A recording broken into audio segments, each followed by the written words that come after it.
At 1:18 hours local time, a Russian freight train rolled eastbound through a shallow valley of mixed forest and harvested fields, its steel wheels hammering a steady rhythm into the damp autumn night. Low clouds hung over the corridor, trapping engine noise close to the ground. Wet leaves clung to the ballast beside the rails. From the outside, it looked civilian: boxcars, tankers, flatbeds. Nothing that screamed frontline movement.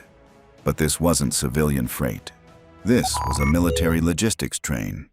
Ammunition crates packed into sealed cars, fuel tankers marked with generic stencils, flatbeds carrying repair parts, spare barrels, engine blocks, and pallets of drone munitions. A moving artery feeding Russian artillery batteries and mechanized units that couldn't afford to slow down. And tonight, Ukraine had found it. Not by luck, by pattern. For days, Ukrainian ISR teams had been watching rail schedules indirectly, counting switching yard activity, measuring train frequency by vibration signatures near junctions, correlating it with power spikes at depots and the rhythm of Russian artillery fire downrange. When Russian fire rates rose, resupply followed. When resupply followed, rail traffic thickened.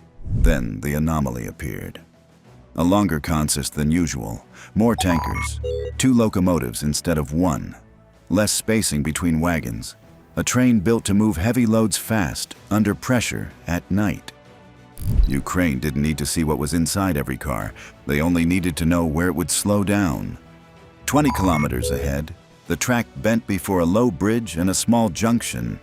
The grade changed, speed dropped, radio chatter spiked as crews checked brakes and signals. It was a predictable bottleneck. That was the window. At 1:09, Ukrainian PD-2 reconnaissance drones were already in the air, orbiting above drifting fog banks, high enough to stay outside small arms range. Their job wasn't to attack. It was to confirm. Infrared showed the locomotives as bright rectangles. Wheel bearings glowed faintly. Exhaust plumes smeared into the humid night air. The train was real, moving, loaded. Closer to the line, a Lalika 100 slipped forward low and quiet, mapping the rail corridor through broken tree cover and wet fields. It wasn't glamorous work, just patient confirmation of timing and distance so the strike drones wouldn't waste battery life. On the ground, 2 Ukrainian FPV teams lay concealed inside a leaf-covered tree line, their launch point separated by nearly a kilometer. Mud soaked into sleeves. Each operator stared into a headset screen, fingers resting on controls. The drone beside them like a compressed weapon waiting to be released. These weren't hobby drones anymore. These were battlefield munitions. Fast FPV strike drones built around racing frames, tuned for speed and low altitude, carrying shaped charges and fragmentation loads designed to punch into steel, ignite fuel, and shred exposed equipment. Their effective range depended on terrain, relays, and conditions. And tonight, Ukraine brought more than FPVs. Farther back, a heavy Ukrainian multi-rotor, known on the front as Baba Yaga, often associated with Vampire-class heavy drones, waited under camouflage netting, loaded with larger drop munitions. Its mission wasn't to hit first, it was to finish. At 1:14, Ukrainian electronic warfare began shaping the battlefield. Not a wide blackout. A narrow interference pattern, aimed at local drone defense frequencies and communications repeaters, just enough to dull coordination without fully exposing the attack. Russian doctrine had adapted. Trains moving military loads increasingly traveled with security detachments and mobile EW coverage. Vehicles like R330ZH Zertel positioned along routes, plus spotters with thermal optics, sometimes backed by Tor M2 or Pantsir S one-point defense. But rail lines are long. You can't cover everything. At 1:18, the train entered the bend. Speed dropped. The first Ukrainian FPV lifted off. It skimmed low over soaked grass and drainage ditches, then disappeared along the rail corridor. The operator didn't guess. The train was a moving lighthouse. At 1:19, the FPV popped up through mist and dove at the lead locomotive. Russian guards saw it late. Small arms fire cracked through the damp air. The drone didn't flinch. It struck the locomotive's forward section with a shaped charge. The blast wasn't cinematic. It was surgical. Systems failed. The engine lost control. The train lurched, brakes screaming as cars slammed together, coupling strained, the entire consist compressed. Once a long train stops in the wrong place, it becomes a line of targets. At 1:20, a second FPV launched toward a tanker car 3 wagons back. It hugged the embankment, rose just enough to clear the rail bed. Russian fire intensified. One round clipped the frame. The drone wobbled, recovered, and still hit. Fuel vapor ignited. A sheet of flame rolled along the tanker's side. Heat climbed fast. Steel began to groan. At 1:21, the third FPV aimed low. Coupling and wheel assembly. The blast damaged the junction. The wagon jumped, tilted, then slammed back down. Not a full derailment. Enough instability, enough blockage, enough chaos.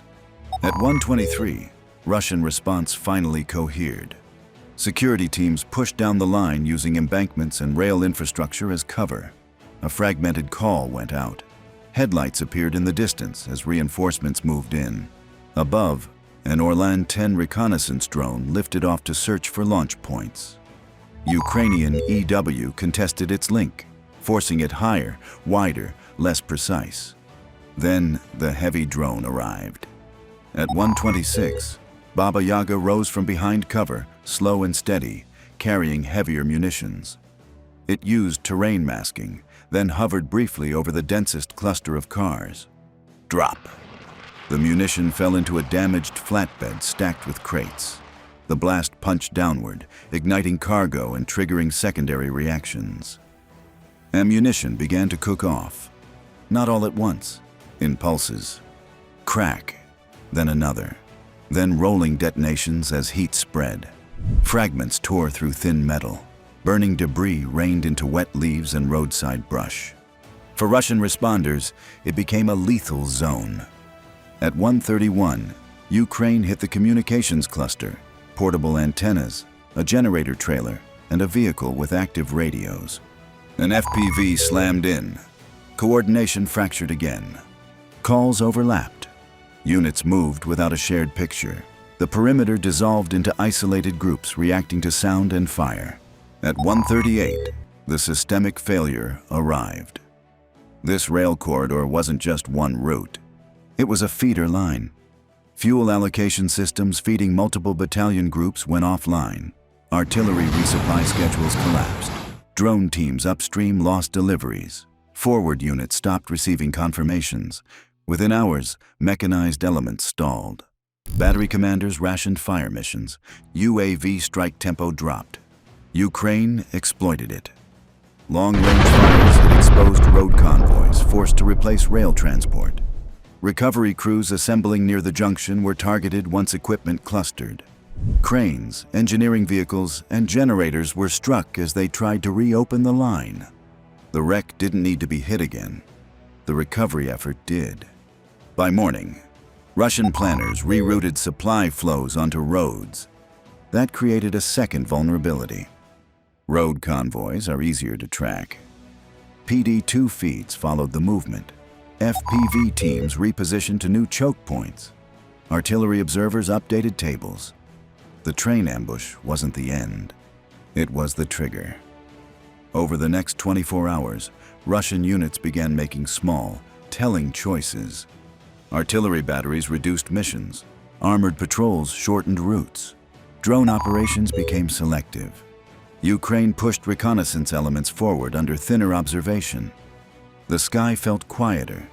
The response, slower. By late morning, Russian engineers attempted a temporary bypass. Earth movers, bridge sections, portable generators. Ukraine didn't wait. A final FPV wave struck the bypass effort. One drone hit a generator, another hit a crane pivot. A third ignited the fuel truck feeding the machinery. The workaround failed before it became functional. The message was clear. Even if you clear the wreck, you're still inside the kill chain. Russia had weapons. Russia had air defenses. Russia had numbers. Ukraine had sequencing.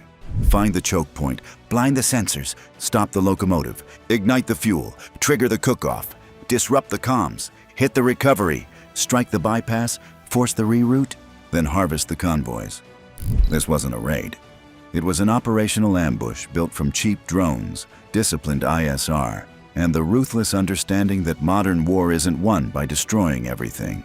It's won by breaking the system that keeps everything moving. And when the clouds finally lifted over that rail valley, the most important thing wasn't the burned wagons. It was the silence in the supply chain that followed. Because somewhere on the front, batteries waited for shells that never came. Somewhere behind them, fuel trucks sat empty. And somewhere inside Russian command, a planner stared at a rail map and realized that one train, just one, had forced an entire sector to slow down.